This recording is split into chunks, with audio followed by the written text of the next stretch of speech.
What is up, Robbie? Michael, right on the dot, 3 o'clock. Yeah, I've been sitting here for a long time. I'm a little nervous because I was so late on that last podcast. You have PTSD, podcast traumatic stress disorder. Yeah, that's exactly what I have. I've been sitting here staring at your icon, waiting for you to come online. Man, it feels good to be, this to be something you look so forward to on 1 or 2 podcasts out of the year. Yeah, and it is a beautiful day outside, I'll tell you that.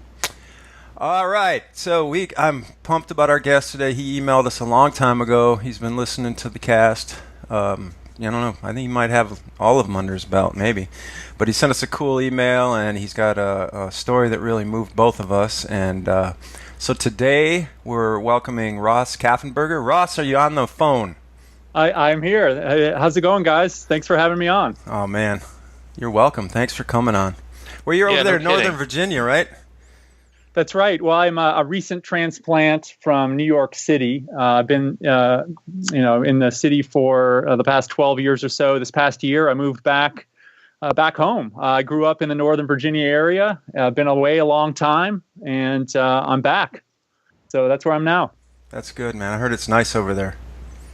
Well, it's nice. Right, it's nice right now. But yeah, I mean, I'm thinking the weather gets pretty muggy and humid in the summertime. But no, it's a real nice area. I enjoyed growing up here, and it's a little bit surreal, but it's fun to be back. Cool. So it says on your little bio there, or whatever, father, programmer, triathlete. You break things and you put them back together. So you're a computer programmer. And is that correct, or am I? That's right. Yeah. I build websites. Programming is a big part of my job, and it's something I came into, a while ago. I had a different career before that, but I've really enjoyed it. It's a good time to be in the world of tech these days. All right, and so the triathlon story, man. I read some. I read your blog. You've got a lot of great posts. We'll link to that later. Great writer. I really enjoyed it. You sort of remind me of me in your thought pattern, which is obviously cool. Appreciate that. Is that supposed to be a compliment? No, what do you call that? A backhand compliment to myself? I think humble brag. Backdoor, backhand, humble brag. Yeah. Yeah, I really enjoy your stuff, man. It really moved me. The content's incredible. Reminds me a lot of myself. Well played. Yeah. And there's I think it was the first one you sent us, and it says the title is "I'm Training for an Ironman, but Why?" And then you went into this kind of evolution of your life a little bit, and it started kind of in the 20s with you drifting. And is that sort of what moved you in that direction? Why don't you just kind of take it from there and give us a little bit of background about how you got into it and where it's kind of gone since then? Yeah. Well, I've been in triathlon for about 7-8 years now. I'm just dipping into a new age group. So I'm 40 this year. So I'm moving up a little bit. I've been in a tough competition, so I'm by no means accomplished in terms of times and all that. But no, I came into the sport at a time in my life when, I think, just looking back now, I don't think I realized it at the time, but things were starting to turn around for me in my early 30s. So I had sort of gone through a rough patch, not feeling good about, direction of my career. I just sort of had a negative self-image in my late 20s. I had started as a school teacher, which I really enjoyed. I knew I didn't want to do that forever, and I really struggled with sort of what to do next. And a lot of my friends had gone to different places, so I came to New York City without a whole lot of expectations for myself. My drive, my ambition just wasn't there. Even though it's this amazing city with all this opportunity, I didn't quite know what to make of it. But things started to turn around when I met this amazing woman who later became my wife. She inspired me in many ways. Around the time we started dating, I made this leap into a new career. So I discovered programming a little bit before this wave of, how iPhones and computers have sort of, and the internet have sort of taken over our lives. So I got into that field at the right time. So it was something that I really enjoyed doing, and it happened to be something where there's a lot of opportunity. And something I was missing though was like the recreation aspect. I had been, I think, a lot like Mike. I think you've talked about how you played other sports growing up. I was the kind of kid who had baseball games and soccer games and basketball games every day of the week, and I just loved playing team sports. And I had gotten away from that. I injured myself in college.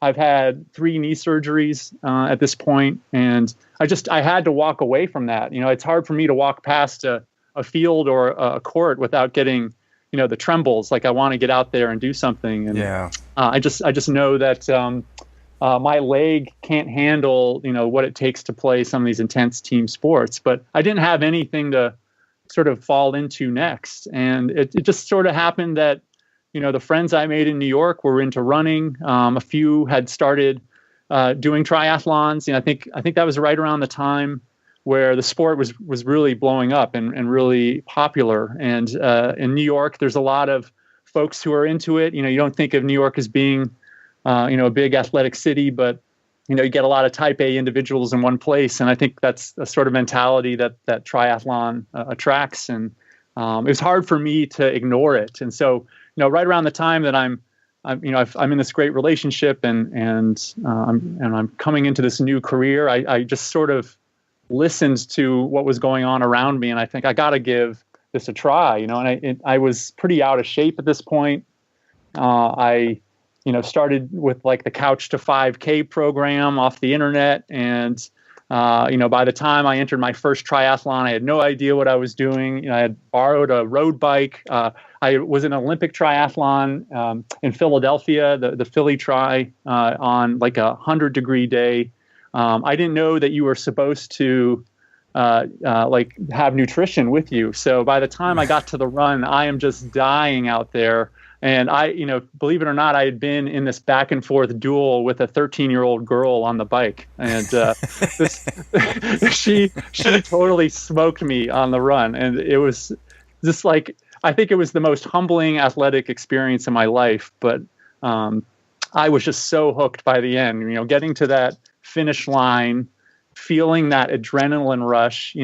Nobody cares that I crossed the finish line, but my girlfriend, and I just felt just this amazing sense of accomplishment. To me, just less than a year ago, running 3 miles sounded like the most miserable thing. So to do something like an Olympic, it was just this like top of the world feeling. Even though I probably finished bottom half of the field, it didn't even matter. But after that, I couldn't get enough of it. So I joined a team in New York. I started researching better shoes. Eventually invested in a real triathlon bike, and each year I've tried to get a little bit better. And, it's just been a great addition to my life. And I think in many ways it's, committing myself to a new sport and getting healthy again. And in many ways, my bum knee is stronger than it ever has been before because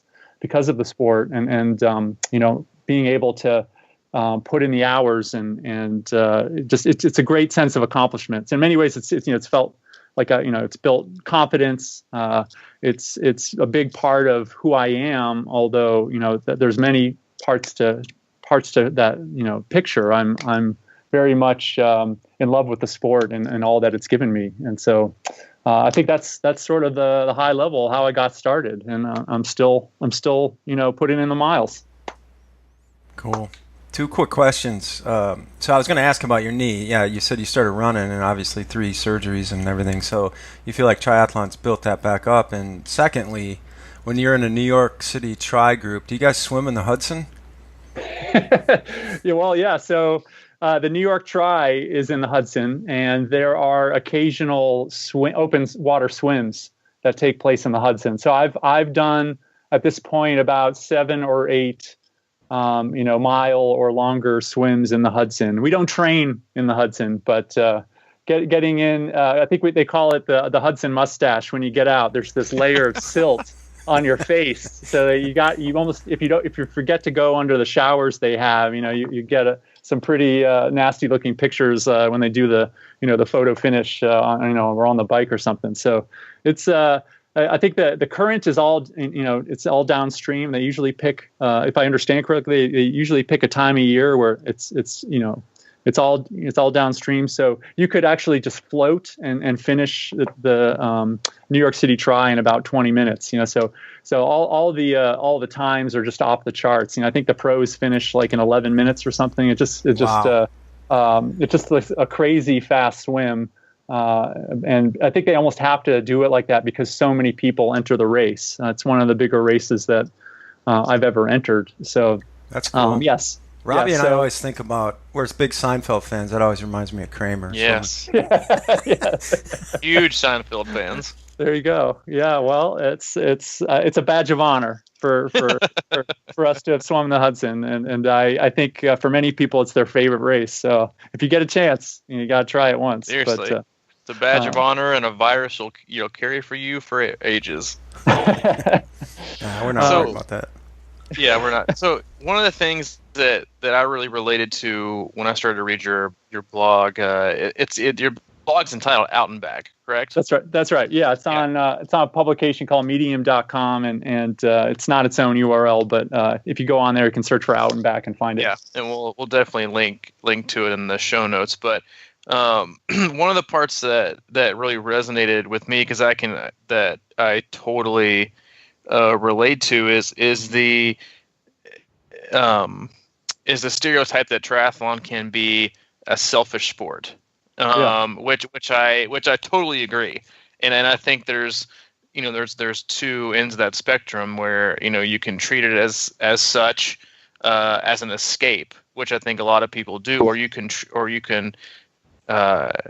approach it and use it as in a purpose that allows you to grow. Because I think anybody, even if you played team sports growing up, that you really find the most out about yourself mentally and emotionally when you're alone, and when you're forced to figure it out yourself. And I've always found that the reason that I kind of relate to it well, and why I think it, and you alluded to this too in your blog, was that it made you a better father and husband and business professional, is that we do love ourselves, but to an extent we all love others more. And if we're willing to go to these deep dark places to get our own selves through things, then in return almost we can like double it up in what we invest and can produce for others. Yeah. I mean, I think I'm totally there. I think, one thing I find really beautiful about this sport is, when you really push yourself, how you can surprise yourself at what you can accomplish. I think most of us, before we start in the sport or we hear about the Ironman for the first time, we think there is no way that I could ever do that. And I think that's the one reason why it's such a fulfilling thing to cross that finish line. Is it's not just about the race itself, but all of the hours and months and time and effort that you put into it leading up to that race. And I think for most of us, that's not something that we can do on our own. And I think when you're talking about the will to get out of bed and get out on the bike at 5 a.m. or jump in the pool at a ridiculous time of day, that's something that has to come from within. But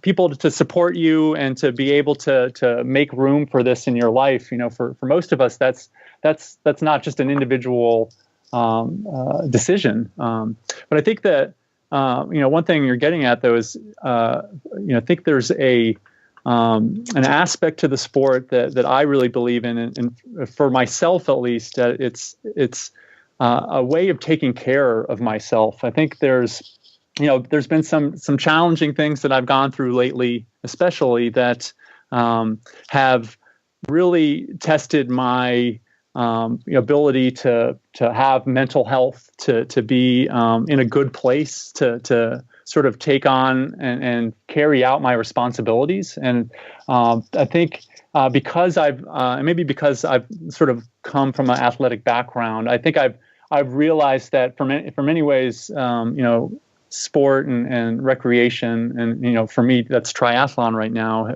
really fill a void where otherwise I might sink into that back into that place I was in my 20s, where I wasn't feeling good about myself, and had negative self-image, and that can lead to depression and other really difficult things to go through. So I get a little frustrated when I think I mentioned in that article about another post that basically talked about how doing things like marathons and other endurance sports, because they take up so much time, you should do something better for the world. And I while I agree with the sentiment, I think in many ways, if we don't take care of ourselves, then we can't do those things that are important for those people in our lives, or for the world in general. So I think that's something that gets lost when we hear sort of like that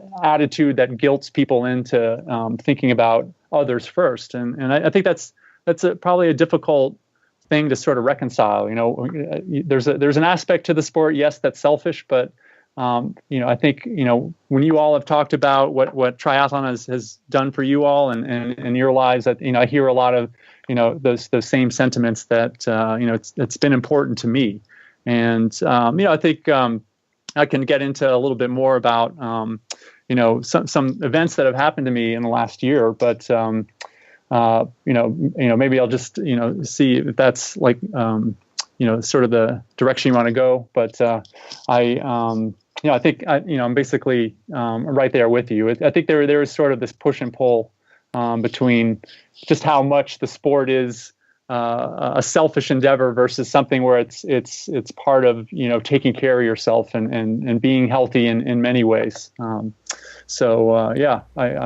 there. Yeah, yeah. I mean, we've emailed a little bit back and forth, and I think you really appreciate just kind of the openness that we've had about everything, and I think that's really why we do this podcast. Because I mean, we've even had podcasts that say Mike and Robbie open up and stuff like that, and I think we're basically just scratching the surface. So I don't know. I think that it helps people, and I mean, whether you want to talk about some of the stuff is really up to you. But I mean, I would love to hear your perspective on it for certain. So yeah, well, so last year I didn't, for the first time since I started triathlon, I didn't train or race. And I went from that to at the end of the year deciding I wanted to go enter Ironman Wisconsin, and there's a lot to that. My wife, she was not an athlete herself. She's had been dealing with a lot of issues with her health, her physical health, basically since she was a teenager. So when she was in high school, she lost her kidney function, and she needed to go on dialysis, which is a really, really difficult, medical therapy. It basically takes over your life. It's a literally draining, activity that needs to happen several times a week for hours on end. She ended up getting a transplant from a donor in her late teens. Kidneys donated kidneys don't last forever. She had some complications where she had developed some infection in her torso where the surgery had occurred. That kidney had to be replaced. Her brother actually donated a kidney in her late 20s, shortly before I met her, actually, and she had a number of other ailments. She had a tendency to get blood clots. She had for a number of times been hospitalized while we were together for GI issues. She had a condition called Hashimoto's that affected her lymph nodes. She was later she was diagnosed with a form of lymphoma. she had to undergo chemotherapy for. When we had met, she was at this really healthy point in her life, but her health had started to deteriorate over the last few years. Last year, she lost the function in her donated kidney from her brother, and that meant she had to go back on dialysis and had spent a lot of time back in the hospital. So it was really a challenging time for us. I think we had support in New York, but most of our family was elsewhere, and this often meant she was spending nights in the hospital. At one point, she was hospitalized for over a month with some of these issues. And we were very hopeful, though. Here we were getting through it. We had reached a point where she had gone basically through chemotherapy, and it seemed like she was in remission for her lymphoma. That was going to be a point that was going to allow her to get back on the transplant list, because you can't receive a donated kidney if you have any form of cancer.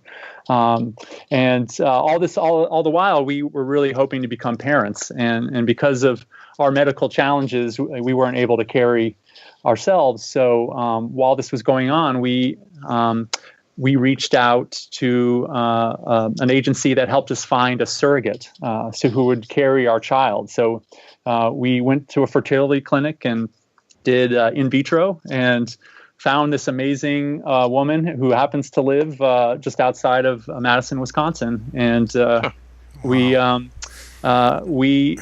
developed this sort of remote relationship with her. There's a lot of lead into this. So surrogacy is a fairly complicated legal and medical challenge. There's not all states recognize surrogacy and parentage the same way. And it just so happens Wisconsin's very favorable to the intended parents.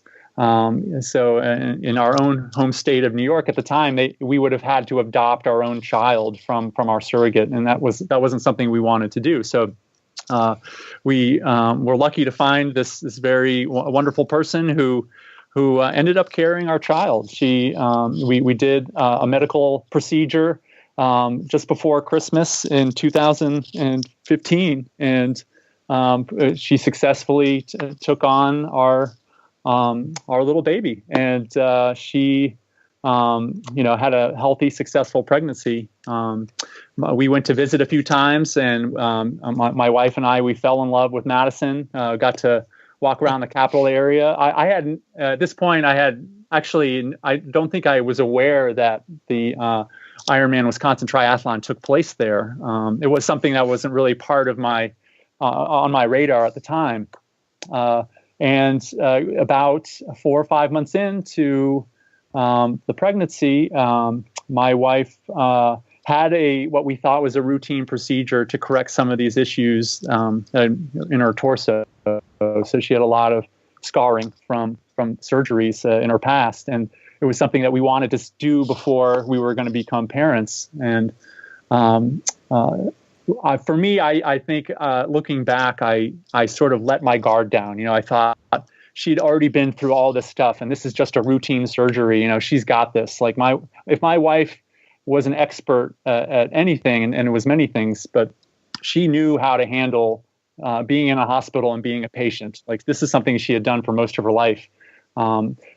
Unfortunately, the surgery developed some complications, and she passed away suddenly a few days later. And it was something that I was completely unprepared for. In fact, I was home with her at the time, and she passed away in her sleep. I found her in bed, and I just knew something was wrong. The air in the room didn't feel right, and for me is the most traumatic experience of my life. I thought I could bring her back. I tried to do CPR. I called an ambulance. I was thinking the whole time, all right, we're going to get her back. This is just a bump in the road. And when they told me she had passed, I just, I was in shock. I think my first instinct was, I don't think I can do this anymore. I don't want to go on. I think that moment only lasted a few seconds, because then it hit me, we're supposed to have a baby together. And I realized, I think pretty much right away, that if I let any kind of negative talk get into my head, I might go into a spiral I might not be able to pull myself out of. And it almost felt like the best gift that I could give my wife at that time would be to do whatever I could to get myself right, to prepare for this child that hadn't been born yet. And it was still a really difficult time. I'm still grieving. It's been almost a year, but in many ways, this still feels like it happened yesterday. I did a lot of soul searching. I'm very lucky to have a wonderful, supportive family. They pulled me in. They kept me going. I'd left my job, so I was pretty much, just trying to find, that sense of sanity, right? To try to figure out. And in just a few months' time, my son was going to be born. I was sort of, this mixed emotions all sort of came to pass on his birthday a few months later. In August, I flew to Madison, and I spent a couple weeks there, and it was just this amazing experience to see him be born, and to feel both overwhelming joy and crushing sadness at the same time is just almost indescribable. I got the phone call. He was actually born 2 weeks early, so I missed the actual birth. But when I got the phone call, I got on the next plane. I was in tears from the moment I got the phone call to the time I landed. I think people saw me walking through the airport. I almost saw them have this look in their face like, we need to do something to help this guy. He looks like he's about to fall apart. I actually hadn't picked out a name for him yet, because my wife and I hadn't made that decision, and I was just so stuck on the fact that we weren't going to make that decision together. Like, that was the first big decision. Wow. I'm very proud to have named him. Finally chose the name for him, Jasper, which is the first three letters of his name are his mom's initials, and so I think that's a great way. Like, I see her eyes in his face, but to be able to say his name and sort of honor her in some ways, every time is a way that I can sort of, a small way that I can keep her in our lives, and a big part of what I feel, sort of my duty to do is help him as he grows up, come and learn to understand who his mom is, and a big part of that journey has started to take place. I at the time I didn't know Madison that well, but I learned a little bit about that Ironman history there, and I had some free time in after Jasper was born to sort of preview the course, and I started thinking, this could be a good way for me to sort of stay, in a good place, health wise, and both mentally and physically to take on this challenge. And it's also going to be opportunity for us to go visit our surrogates family in Wisconsin again this September. So it's something I really didn't take much. I think just a few days after we left, my mom, who has become sort of my wing woman now, she's like, I think you have to do it. So I think in many ways it's a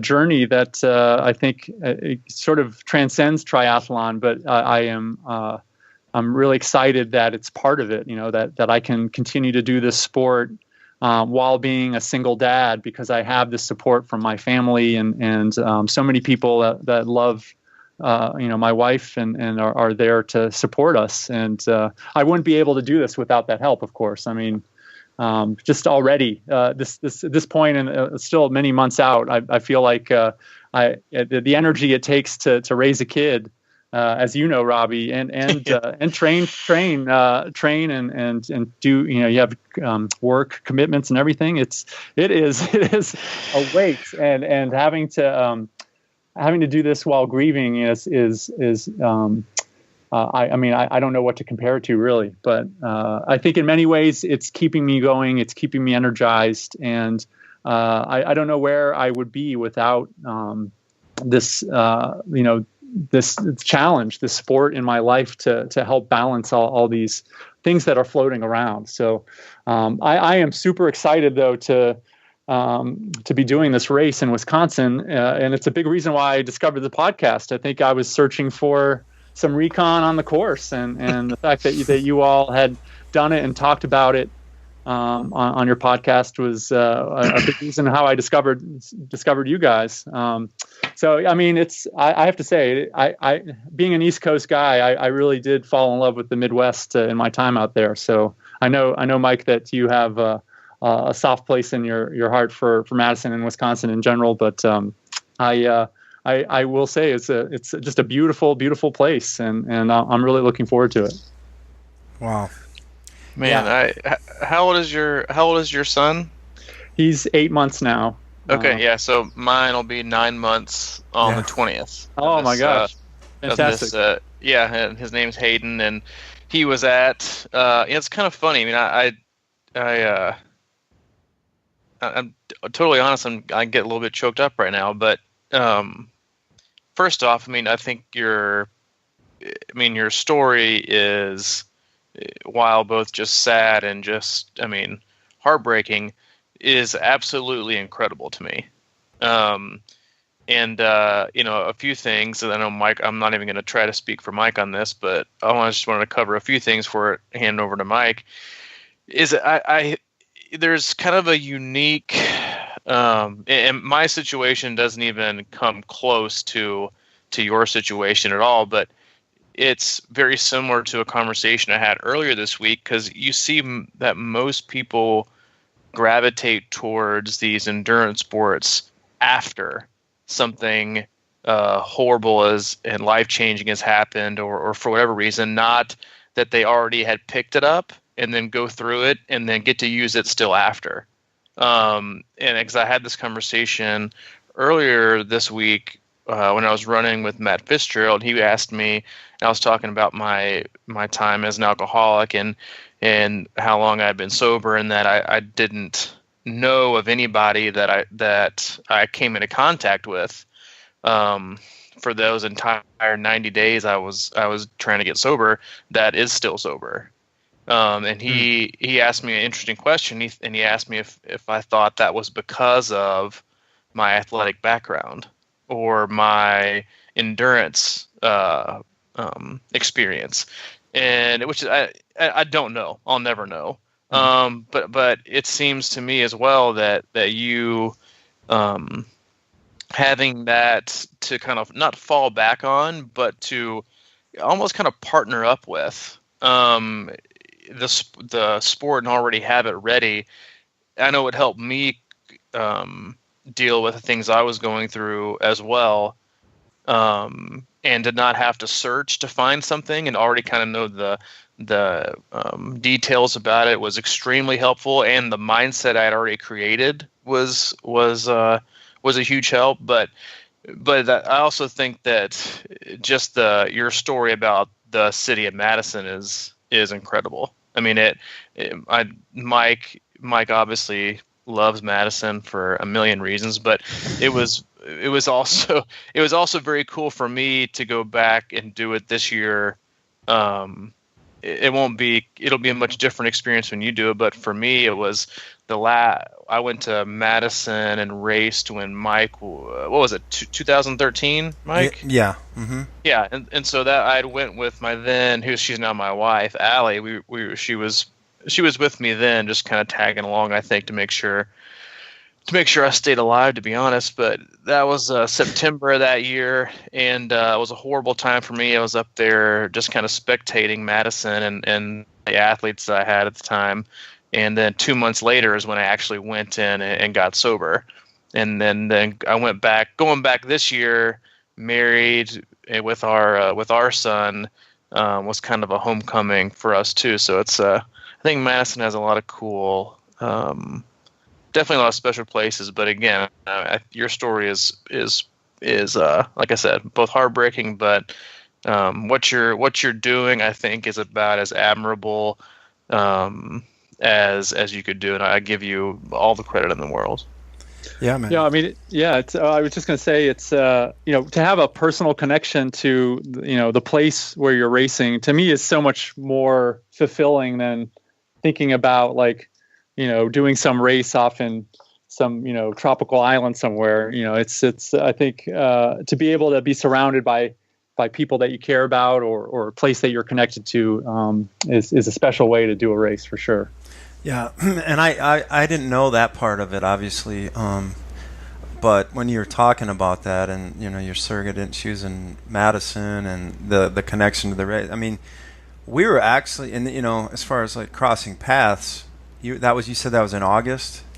Yeah, mid August. I was there basically from mid August to almost September. Yeah, so we were there just right after that, Robbie and I doing the race. So I mean, we have that sort of a little bit of a crossover there too. So I mean, you talk about the support you've gotten, and of course, any way we can be supportive. I know I speak for Robbie on that, and we'll be there. You'll be there too, right, Robbie?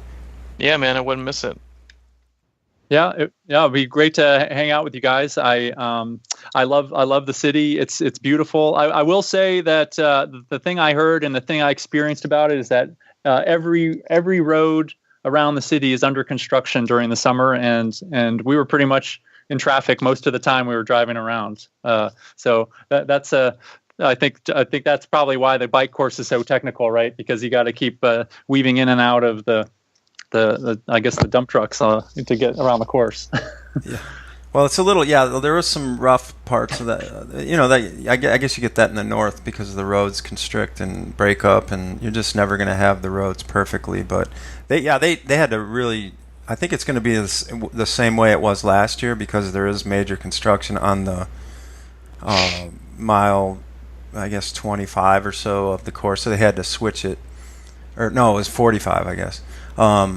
But yeah, I think so. The course we did last year will be the course you will ride this year, and it's a doozy. I mean, it's definitely a lot of turns and hills, but it's still like two of my most favorite bike rides ever. As challenging as it is, it's just yeah. I'd love to pick your brains about it at some point. To get the details. I'm looking forward to tackling, though. It's just a beautiful place, and I can sort of envision how much energy you draw from the crowd on the run. Being in and around the university there. Yeah, and the bike, man, it's incredible. The crowd support on the bike is just blows my mind every time. Both times I've done it, it's and I've been out there spectating with the crowds. They just throw a party, like on every hill. I think has some kind of support, whether it's some two guys just with a pickup truck with speakers on top cranking it up. It's just this weird ongoing bike support. Front yard jart parties and the whole 9 yards. Just go. But you guys aren't doing the race though. Well, no, he's not for sure. I'm not. I'm for sure not. Mike, who knows? As you were telling that story, I got to be honest, Ross. I kind of pulled it up on my phone to see if it's still open. It is still open.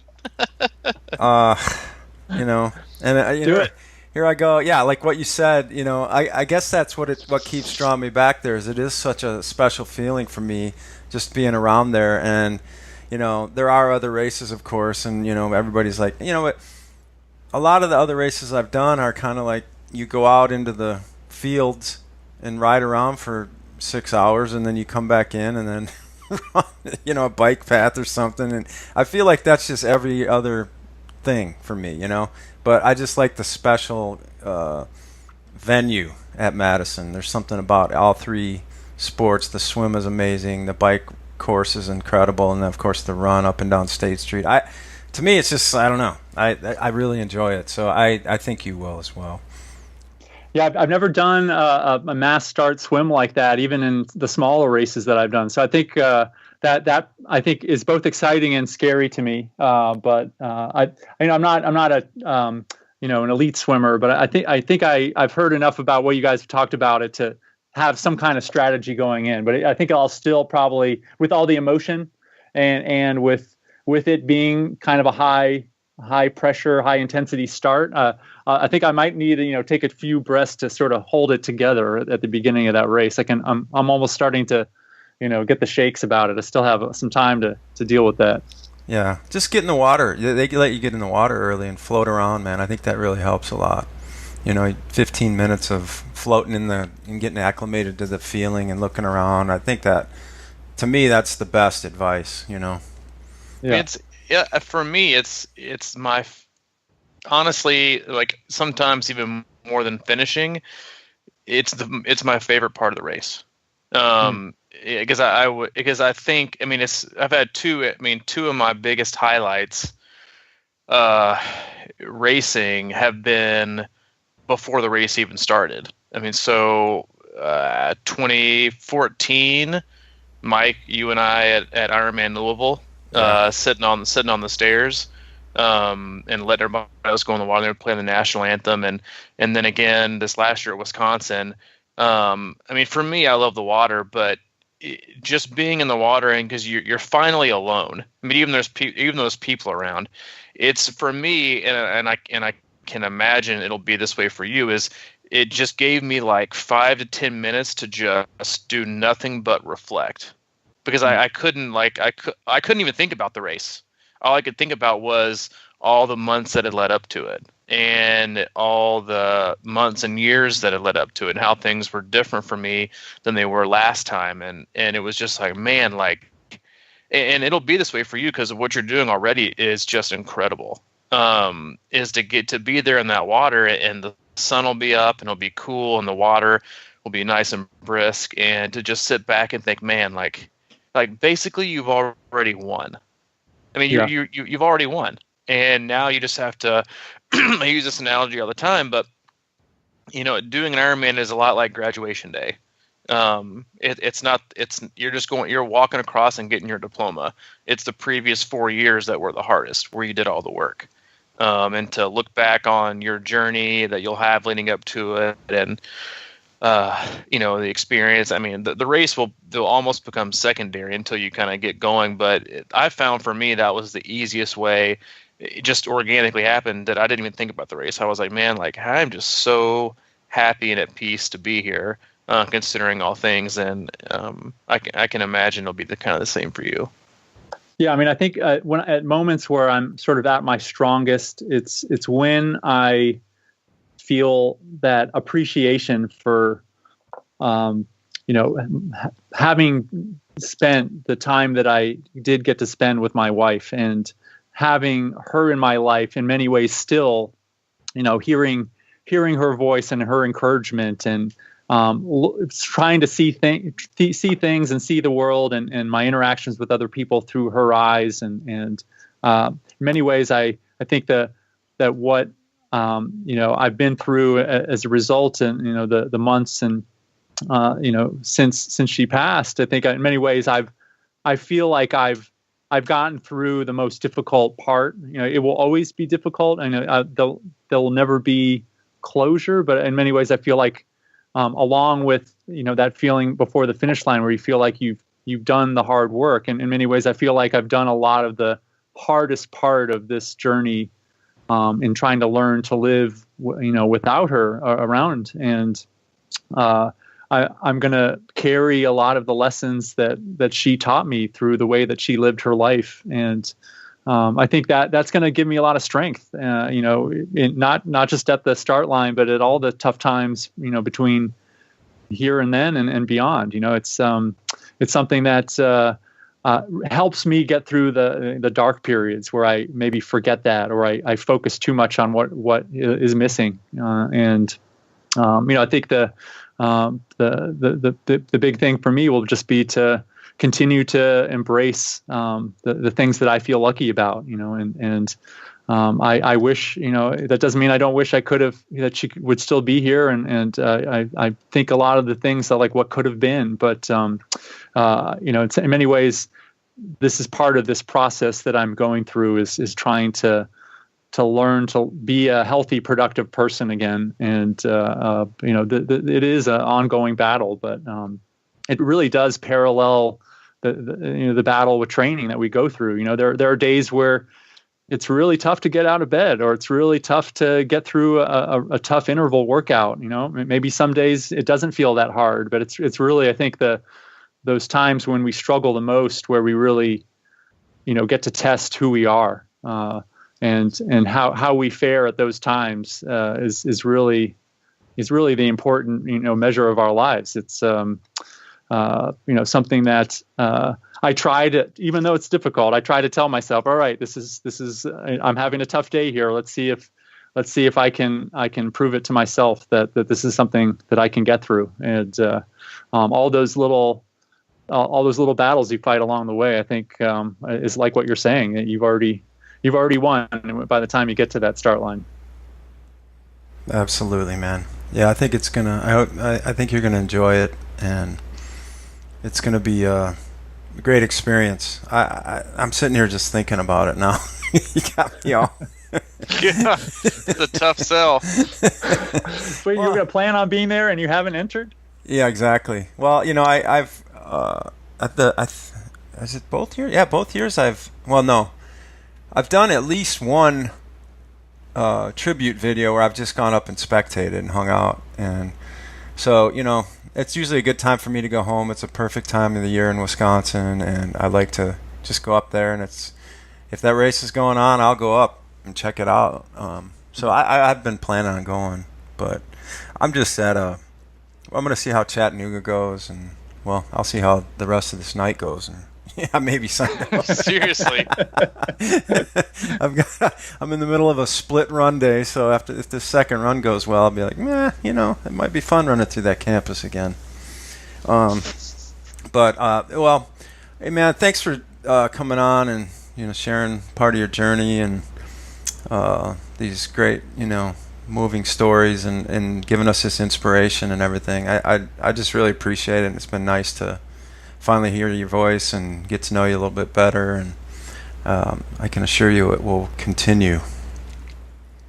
Well, I appreciate you guys having me on. It's been an honor to speak with you all. I really enjoy listening to the podcast every week. You guys are funny and have a great perspective on things, and it's been a big part of my training sessions to sort of tune in. So keep doing what you're doing. I appreciate Thanks, Ross. it, man. Appreciate it, man. Really appreciate it. So yeah, man, I'll be in touch this week. I'll keep you posted for sure on anything I decide. But let's just keep in touch. And thanks again for the condolences on my loss to Florida. You were the only one that emailed me about the Badgers losing the heartbreaker. Yeah, I'm not doing it. No. Oh man, nobody really cares except my buddy in Northern Virginia. There you go. All right, guys. Have a good weekend, man. Yeah, go enjoy it. We'll talk soon. Thanks, everybody. See ya. Bye-bye.